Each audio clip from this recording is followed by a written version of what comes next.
Pisces! So this lunar cycle is from Sunday, April 15th to Tuesday, May 15th.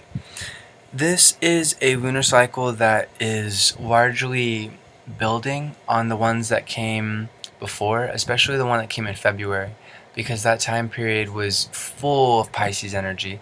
As a Pisces, or really for any sun sign, when a lot of energies are entering into our energy, our sun sign energy, that is the beginning of cycles. And so for you, Mercury was in Pisces, Venus was in Pisces, of course the sun was in Pisces during your birthday month, and Neptune was in Pisces as well. And Neptune will continue to be in Pisces until 2025. We'll get into that.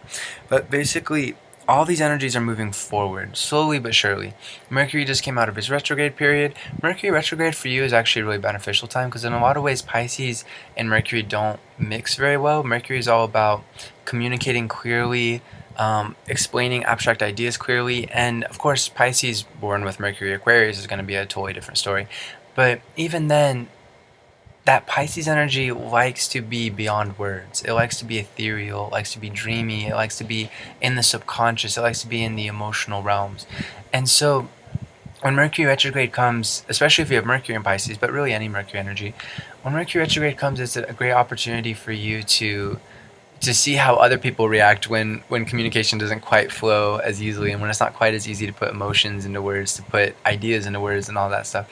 So that's really wonderful. Now the beautiful thing is that for you specifically, this Mercury period, Mercury being in Aries, is again furthering the cycle that began when Mercury was in Pisces. So your ideas are moving forward very dynamically. This is a really wonderful time for you to understand yourself better than ever, which is also a great thing for you as a Pisces, because Pisces energies are so selfless and so caring and so nurturing of other people and so willing to sacrifice for themselves that they sometimes need that Aries boost. Even those who have Venus or Mercury in Aries or Mars or Moon or wherever else, even those Pisces sometimes really need that boost to remember, no, this is who you are, Pisces. Remember who you are, remember what you need, remember what you dream about, and go for it. This is the time to go for it.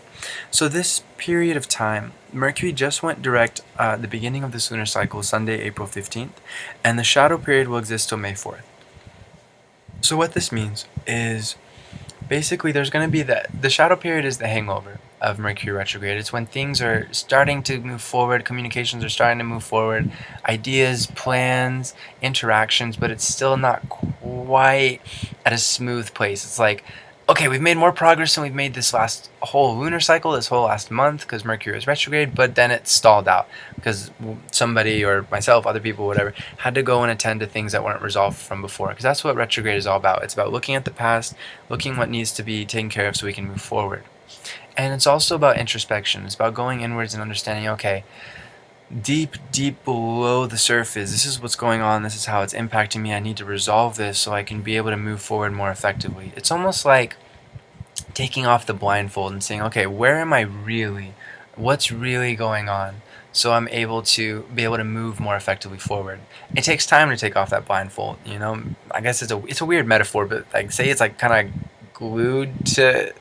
I don't know. It's a weird metaphor, but like it's weighty. Let's put it that way. It takes a lot of effort to put up the blindfold and be like, wait, what's going on? So that's what Mercury retrograde is. And this shadow period is still like, hey, moves forward, and then we have to stop. I mean, to look at the past. We have to look inwards, especially since Jupiter is in Scorpio, and also especially because Jupiter is retrograde, and also especially because Sun goes into Taurus, which is a really nice cycle for you. Thursday, April 19th. So the Sun is going to be opposite that Jupiter energy. We're actually experiencing Venus opposite Jupiter right now. So you're experiencing this depth, this wondering of who am I in relation to other people, to those, my loved ones, those around me. What do I say? What do I not say? How do I move forward? How do I actually, what do I actually think? What do they think? But again, this energy is more so focused on what you are thinking. This energy is all about I am this. I think this, I say this, and that energy is going to extend throughout pretty much the rest of this lunar cycle. So the shadow period will exist until May 4th, and so from May 4th to May 13th, when Mercury goes into the next energy, it's going to be a huge rocket forward. But first we have to look backwards. We have to look at March 6th to March 22nd and say, okay, What was going really well for me? What was I focusing on? And also, what wasn't I focusing on? But this is more a time of, okay, things are moving forward. How do I move forward? So looking back at that time will help us tremendously in being able to move forward from here. Also, looking at Mercury retrograde from March 22nd to April 15th will also help tremendously, because that's a time when we can go, okay, what wasn't working? What miscommunications happened, and why? Is it because I shouldn't even be interacting with that person, or maybe I shouldn't talk about this with that person? Maybe it's that. Maybe it's a case of I just wasn't prepared. Looking at the retrograde period will allow us to say, okay, what wasn't functioning? So we look at March 6th to the 22nd, what was functioning? From the 22nd to April 15th, what wasn't functioning? And from here on out, we meld it all together and we move forward. So going back to the Jupiter in Scorpio, opposite the Sun in Taurus energy. This energy is wonderful because for you specifically as a Pisces, the Sun in Taurus is stabilizing who you are. It's giving you practical knowledge, it's giving you endurance, it's giving you a solid sense of, wait, no, this is how I feel. It's not so much a watery feeling like you're used to as a Pisces. It's like a earth, it's almost like, it's more like what you think actually, because earth is more logical, it's not really emotional. So it's like, this is what I think, this is actually what I think. This is one of the best times, in fact, for this year, and in a lot of ways for many years, this is going to be one of the best times to say to yourself, this is who I am. And I don't mean in an identity sense of clinging, like, okay, this is who I am, I'm a materialistic person. No, we don't want to, or like, I belong to this. No, no, no. We want to look at a deeper sense of, I am compassionate, I am a dreamer, I am, if you're a painter, I am a painter. I am a business person, even though it's not necessarily the most Piscean of trades. If you have Venus in Capricorn, for example, ultimately every Pisces is going to be different, just like every sun sign. And so this is a wonderful time to assert, this is who I am, especially with that Mercury in Aries, because that's giving you the bravery, the courage to stand up and say, this is me, even if other people want to attack me for it, even if whatever, this is who I am. For better, for worse, I appreciate who I am. I'm not trying to hurt other people. This is who I am. That Jupiter in Scorpio energy is helping that Sun in Taurus by getting really deep. Because Sun in Taurus just on itself can be a little bit stubborn. It can be very much like, no, this is who I am, I'm not budging, and I'm not going to listen to anybody. Okay, well, that's not the best, you know. That Jupiter in Scorpio energy is opposing it. So it's saying, go deeper, go deeper. I am a human being, okay? That's great, go deeper. I am a dreamer, okay? Go deeper. I want to help the world through disease control. All right. So this energy, this lunar cycle is a wonderful opportunity to make the most of this energy, to be able to find out who you are, to stick with it, and to hold on to that even long past these transits. So enjoy the changes that are happening within you. Don't fight them. Go with them. Trust in the universe. Have faith in the universe greater than ego, greater than opinions, greater than anything else. The universe is our ultimate ally. It's where we come from. It's where we return to. It's what we are. It's what's all around us.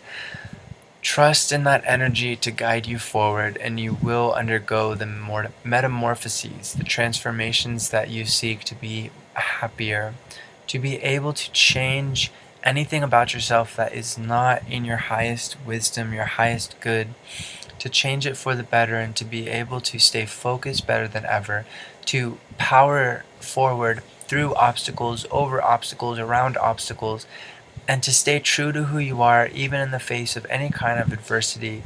It will allow you to be you if you allow it to be. Now, this is true of any lunar cycle. This is true of any transit in general.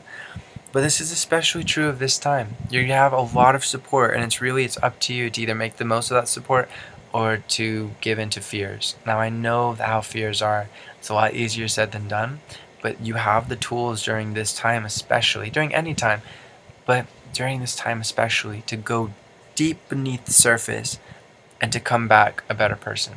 So ask the tough questions. Ask what you need.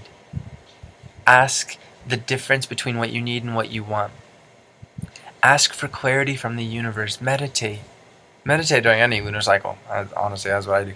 But especially during this lunar cycle, meditate to be able to get through the surface and to finally reach the core of what you've been searching for all along. This is a wonderful time. You will be able to reach there if you go for it. And again, I know that dates and details aren't necessarily the most sexy Piscean thing, but it is helpful if you just reflect on it a little bit. And even if it's not quite clear, just meditate on it. Okay, what was I doing from March 6th to the 22nd? How do I build on that? Okay? And ask other people, your loved ones, what was I doing around that time? What was I talking about? What was I thinking? What was I saying? And if their answers don't resonate well with you, then you can just discard them. But that's going to be useful. Then ask from the retrograde period, from March 22nd to April 15th, what was going on at a deeper level, and also what changes need to be made. I wasn't able to move forward. I had to focus on my internal, I had to focus on the past.